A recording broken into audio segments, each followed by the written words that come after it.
Welcome back to Vanished and Explained. In this case, we will dive deep into a truly perplexing case, the disappearance of Paul Lemetra from Mount Marathon in Alaska. Let's dive deeper into this baffling event. How could a seasoned marathon runner and outdoorsman vanish so completely? This is one of the stranger disappearances out there. Let's unravel the mystery.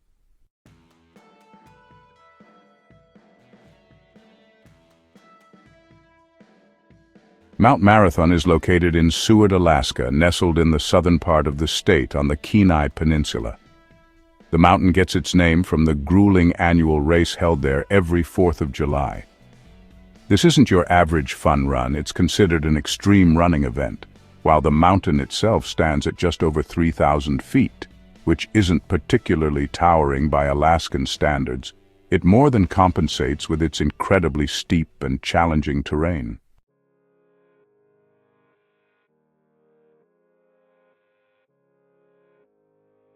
Interestingly, this race has a long history, dating back to 1915, making it one of the oldest annual races in America. It draws thousands of spectators and hundreds of participants, typically between 300 and 400 brave souls. Now, with that many people on the ground and runners relatively close to each other, you'd think the chances of someone vanishing without a trace would be incredibly slim.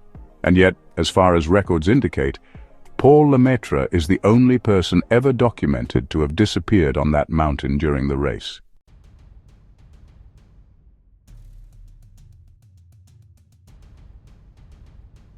Of course, participating in a race on a mountain like this comes with inherent risks. Accidents and injuries are not uncommon. However, the complete disappearance of an individual never to be seen again is virtually unheard of. Paul Lemetra vanished on July 4, 2012, while competing in the Mount Marathon race. The circumstances surrounding his disappearance are baffling, leaving behind a trail of unanswered questions and perplexing details.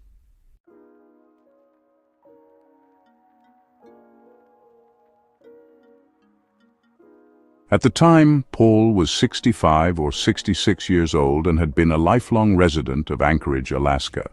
He was known for his intelligence, exceptional athleticism, fitness, and a deep passion for the outdoors.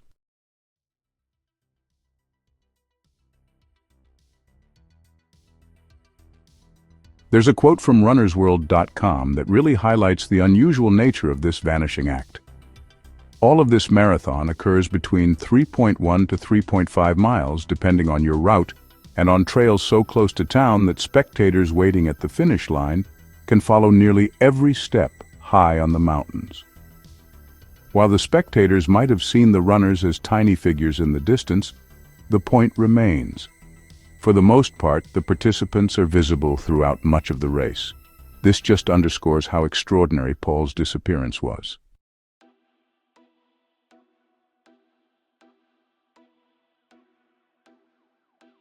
This was Paul's first time competing in the Mount Marathon race.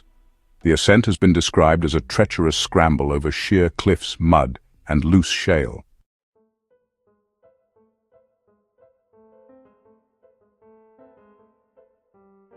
Even the race organizers issued stark warnings advising against making the July 4th race a first-time ascent of the mountain. Peggy, Paul's wife, recalled receiving an envelope confirming his entry that explicitly stated this caution. Some reports even suggest that Peggy and their youngest daughter tried to dissuade Paul from participating after reading the warnings. However, Paul was a determined individual and seemed resolute in his decision.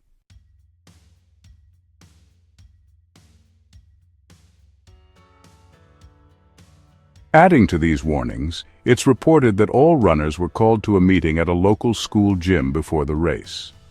There, they were explicitly told that if they had never been up Mount Marathon before, they should strongly consider going home and not participating. Sadly, Paul did not heed this advice. This serves as a stark reminder that even with a high level of personal fitness, the dangers of such environments should never be underestimated.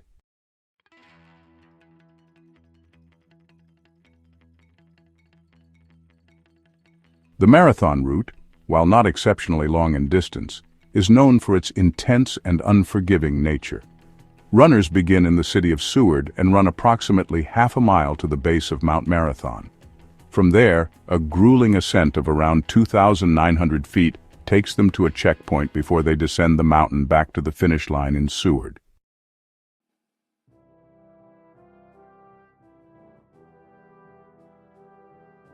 On that fateful day, Paul lined up with hundreds of other racers, ready to take on this formidable challenge. Little did he know that this would be his last journey. He was last seen roughly 200 feet from the summit, but he never made it back down to the finish line.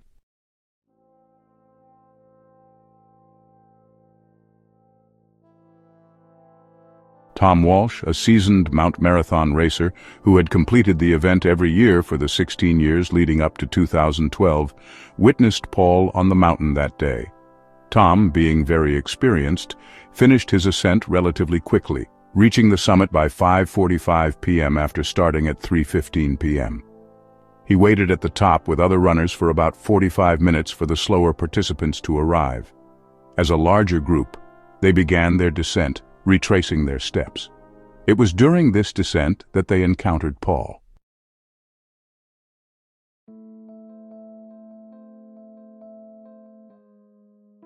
Paul asked them how far he was from the summit, and they informed him it was approximately 200 feet. He continued on his way. It was estimated that it would take him around an hour and a half to return to the base and the finish line. However, after this final encounter, Paul Lemetra vanished.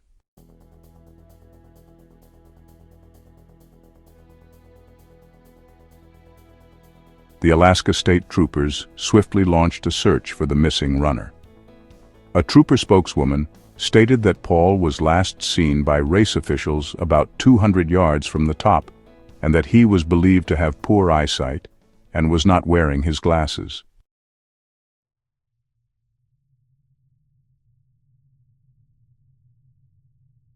Adding to the difficulties, the weather in Seward had worsened, becoming rainy and foggy. Cindy Clark, the executive director of the Seward Chamber of Commerce, echoed the sentiments of many, stating she had never heard of this happening before.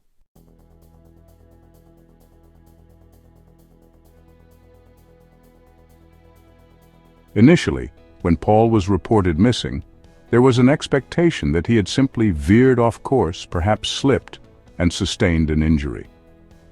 The initial search efforts focused on retracing the marathon route. However, this assumption quickly proved incorrect.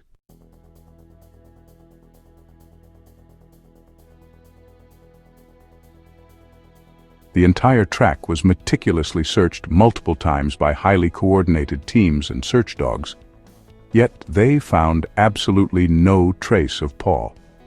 It was as if he had simply ceased to exist in that location. The dogs couldn't pick up a scent anywhere.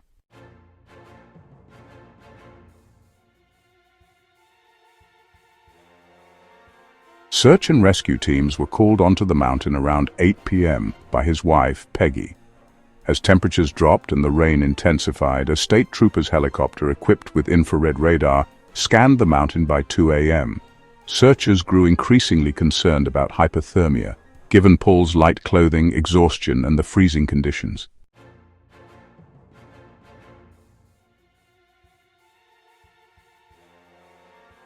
A large team of up to 60 searchers combed the mountain, meticulously checking every possible area, even the terrain away from the official racecourse.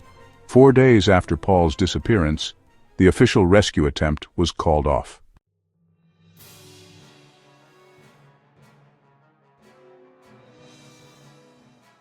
What was particularly troubling for the searchers was the clear, last known location of Paul, as confirmed by multiple witnesses.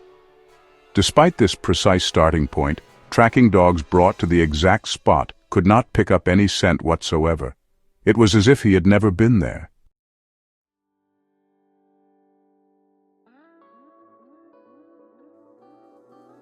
Searchers operated under the reasonable assumption that Paul might have wandered off the trail and fallen. The odds of a man dressed in only a t-shirt, running shorts and shoes surviving 4 nights in wet weather with temperatures hovering around freezing were slim to none. all 20 square miles of the mountain were examined without finding any indication of Paul's presence.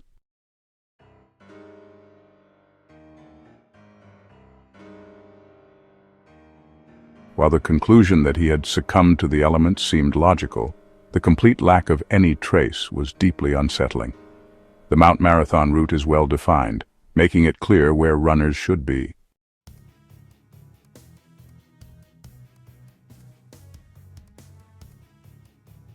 While one might speculate that Paul's reportedly poor eyesight could have caused him to miss a crucial turn on the descent, leading him astray, it's perplexing that the tracking dogs couldn't follow any subsequent scent. Another theory considered was hypothermia. As Paul's body temperature dropped, he might have exhibited terminal burrowing behavior, seeking a small enclosed space for warmth, potentially concealing himself. However, this theory also has significant flaws. Firstly, as mentioned, the dogs should have been able to locate the general area. Secondly, terminal burrowing is often associated with paradoxical undressing, where the individual removes clothing due to a false sensation of heat.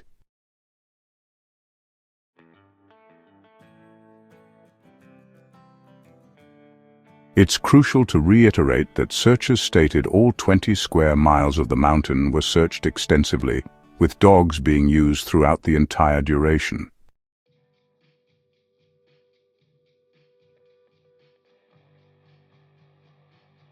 Given the relatively short distance of the race, roughly 1.5 miles up and the same distance down, and the presence of hundreds of runners and thousands of spectators, Paul seemingly vanished into thin air without leaving a single clue. The dogs found no scent, and the thermal imaging helicopters detected nothing.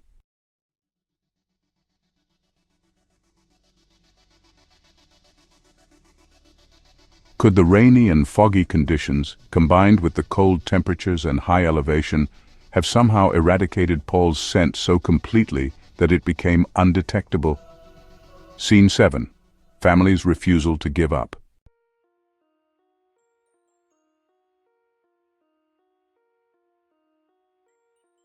While challenging conditions can hinder search efforts, the surprise of the experienced dog handlers at their dog's inability to find any trace suggests something truly unusual occurred. Even after more than a week had passed, Paul's family refused to give up.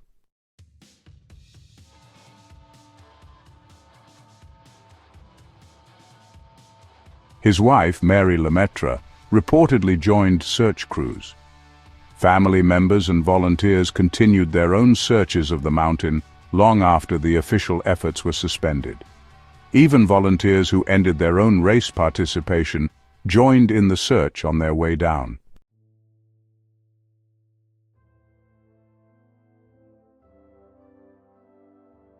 Despite the tireless efforts of troopers, B-roll of troopers searching the area, mountaineers B-roll of mountaineers climbing, and countless volunteers, no sign of Paul was ever found. The official search concluded after 4 days, the likely reasoning being that the harsh conditions would have made survival impossible for someone in Paul's situation.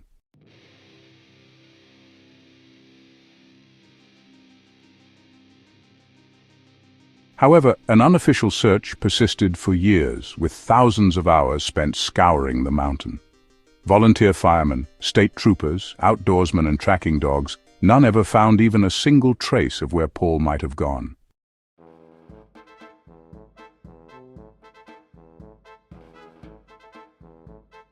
No footprints were reported, no signs of a struggle or animal predation, and no personal items belonging to Paul were ever discovered. It was, quite literally, nothing. Searchers themselves commented on how unusual this was.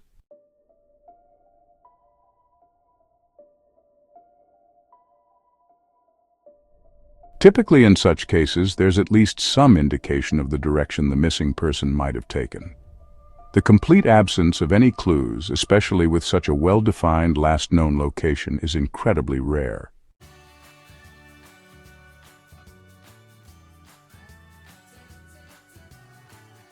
While we often explore such enigmatic disappearances on this channel, even within that context, Paul Lemetra's case stands out for its utter lack of physical evidence.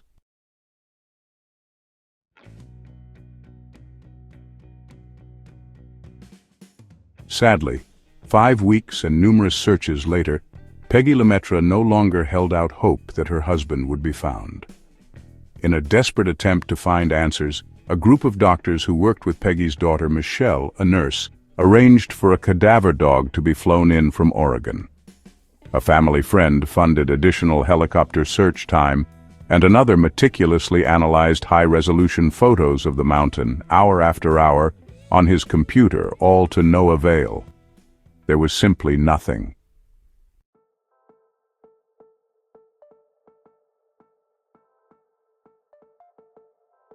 It's truly difficult to comprehend the immense heartache and confusion Paul's family must have endured and continues to endure.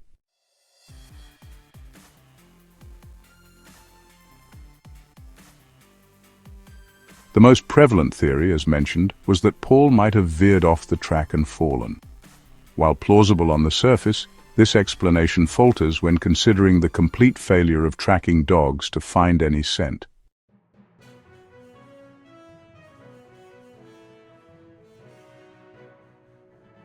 Furthermore, the sensitivity of the thermal imaging equipment used by the helicopters was reportedly so high that it should have been able to detect footprints in the snow, and the initial search began just over 8 hours after Paul vanished.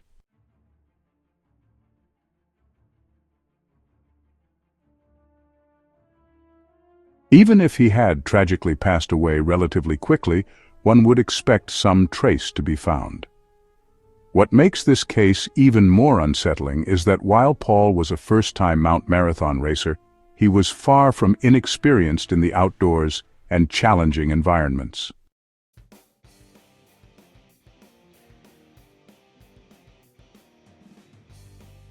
Based on available information, he had participated in numerous wilderness races and cross-country skiing competitions, even without extensive prior experience in those specific areas. He was described as someone who frequently went camping and sailing with friends and remarkably also held a PhD in business and administration.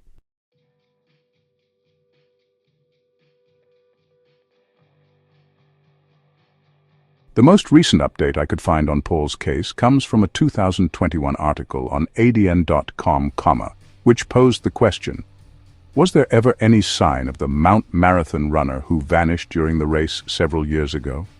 Which is now 11 years ago. The article essentially reiterates the details we've discussed, but also highlights a significant outcome. A lawsuit brought by the Lemetra family led to a change in the race rules to enhance safety.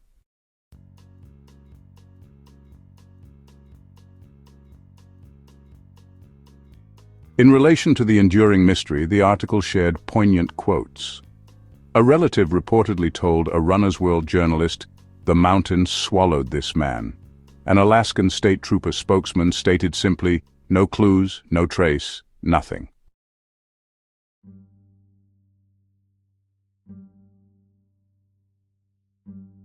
So, how did Paul Lemetra vanish so completely, leaving absolutely no trace behind? The only somewhat plausible scenarios seem to be a fatal fall or terminal burrowing due to hypothermia.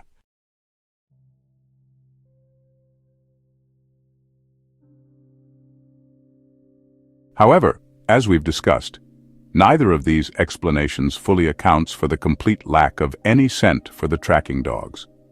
Perhaps the unique environmental conditions at that elevation played a role in dissipating scent, but the surprise expressed by experienced searchers suggests otherwise.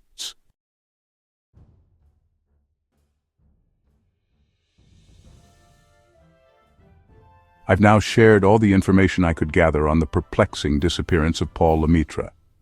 Now, I want to hear from you. What are your theories?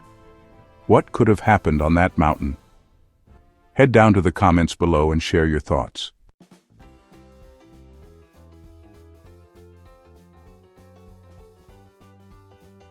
There wasn't a great deal of public discussion or widely accepted theories surrounding this case, which only adds to its mystery. Thank you for watching this episode of Vanished and Explained. A special thank you to our patrons who are supporting the channel. If you found this video intriguing, please consider leaving a like, hitting the bell icon, and subscribing if you haven't already. Your honest feedback is always appreciated. I hope you have a great day or evening, wherever you may be, and I'll see you in the next one. Be safe, everyone.